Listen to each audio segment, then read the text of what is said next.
This is my creamy chicken and wild rice soup. This is a great soup. I eat soup year round, but I figure, it's soup season is coming, and who wouldn't like a delicious gluten-free soup that the whole family can enjoy? Let's start this now. The first thing I always do is I start off with the rice, so that way it'll be ready to dump in the soup when you get to that point.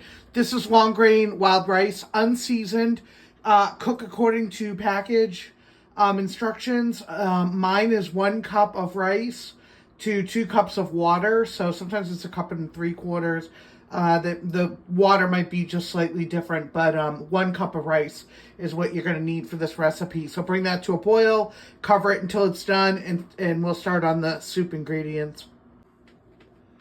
To your soup pot, add a couple of tablespoons of butter, and so that doesn't burn, because we'll be cooking our vegetables in it, add some oil. So you're going to get that buttery flavor without a burnt flavor. I have a onion dicer, so this is 1 medium onion. Add that to your pan. Don't turn on the heat yet. You want to get everything in there. So that's 1 medium onion. This is 2 stalks of celery. Add to your liking what you want. Just cut that, see how I cut that into all bite-sized pieces, and add it into your pot with the onion. Next step is a carrot. This is 2 carrots, so if you want more, cut up more. But I find the chicken and the rice take up a lot of room in this soup. And you got 3 different vegetables, so you can see there's a good amount. Now you can turn your heat on to a medium-high, and you're going to want to melt that butter, and you're going to want to stir this. Once that butter melts, it's already starting to melt. Once that butter melts, we're going to add some seasoning at this point. I use this is gluten-free, Perfect Pinch rotisserie chicken seasoning. Gluten-free. Focus. Okay, there we go. Gluten-free. And I'm going to heavily season that. And then I really like thyme. So I'm going to add that. I take the cover off and add quite a bit. And then stir that. This is going to take a while. You want to cook these vegetables until they're completely cooked and tender to eat. Basically, how you would want them to be in the soup. And you want them to look covered in seasoning, so make sure it's a good amount of seasoning. And this should take 10 to 15 minutes to cook these vegetables. This is about halfway cooked. I am covering it and stirring it frequently, but I keep it mostly covered. And this is what it should look like. I think it looks great at this point. You can see that the butter's not burning and the vegetables are cooking right up in all that seasoning. My vegetables are tender. I'm going to add another 2 tablespoons of butter. And then you want to add about an equal amount of brown rice flour. I don't use baking flour. I use brown rice. I find it thickens better, and this is the type of soup. See, there you go. This is the type of soup where you want it to thicken. What we're doing right now is we're making a roux. Stir that. Make sure all the butter is melted and the rice flour is incorporated. And the next thing we add is the bone broth. Let me grab that.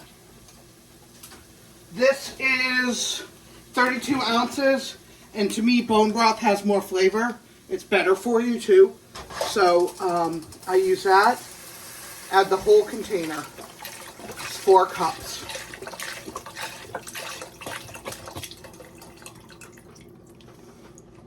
Turn your heat up at this point to a boil. Stir everything. And add 1 bay leaf.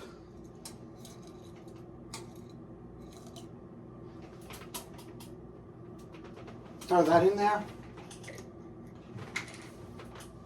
After you add the bay leaf, and you're waiting for it to come to a boil, you can add the rice.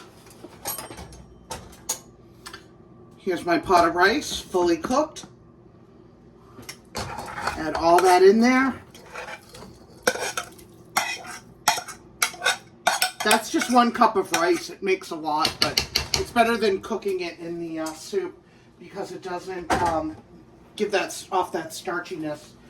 And then this is, I've done this recipe before where I do crock pot chicken.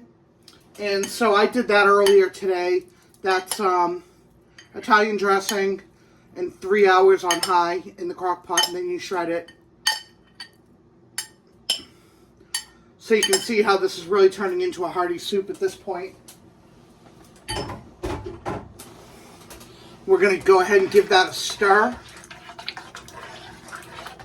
Oh, it looks good already. Bring it to a boil. Now, when you boil it, if you find, because some of the water's going to evaporate, if you find it becomes too thick, add a little bit of water back in, but no more than a cup. But you'll want to add some water. But I'm going to let it come to a boil, and we'll come back and see that. It's hard to see, but it is boiling right now. There's some bubbles coming up. It's not a strong rolling boil, but it's boiling. And this is to mull all the flavors together. This is just to release all the flavors and everything and get it in the chicken, get it in the rice, and to make everything flavorful. It's also going to finish cooking your vegetables, which should be pretty much done. But you want to get all those ingredients emulsified together. This process doesn't take long. It should take 5 minutes, and you don't have to stir a lot, but just make sure it's not sticking or burning at the bottom, so you can stir it occasionally, and just do that for about 5 minutes. All right, once it reaches this point, shut the heat off, let it start boiling. And the secret ingredient that makes it creamy, you can, I add canned coconut milk. It does not taste like coconut. It's a replacement of cream. So you can use milk creamer, like whole creamer. I don't know what it is. I don't even buy it. But anyway, I use canned coconut. Again, it doesn't taste like coconut. I really like the flavor in this soup. And once that stops bubbling and settles down a little bit, you go ahead, there we go, one more stir, and you add the full can.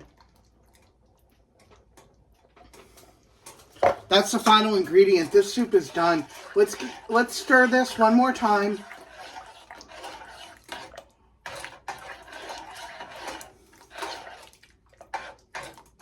Creamy chicken and wild rice soup. It's September 1st, so it is soup season. And let's get this served. I'm going to put this in my bowl. That is my soup bowl. And oh, this is so good. Let's pour that right in there. This is a fan favorite. I cook for my neighbors. I share a lot of my food. And this is a fan favorite. And enjoy eating gluten-free again.